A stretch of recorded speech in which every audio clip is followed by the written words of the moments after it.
Donc, pour le rang S, les forces maîtresses du bras de fer. Selon moi, ces deux forces-là vont s'équivaloir, c'est-à-dire le back pressure et le side pressure. Par exemple, j'ai un adversaire qui est identique à moi. La seule différence, c'est que son side pressure est aussi fort que mon back pressure et vice-versa. Donc, on va faire un combat side pressure contre back pressure. Même si le side pressure, c'est la force qui amène la main de l'adversaire au pad, si son back pressure est suffisant, puis qu'il prend le bon angle sur la table, il peut arrêter mon side pressure avec son back pressure.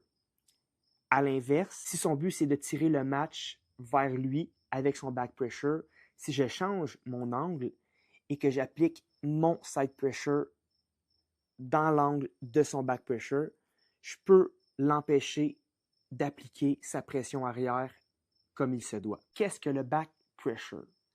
C'est de tirer la main de l'adversaire ou le bras vers soi ou vers l'extérieur de la table.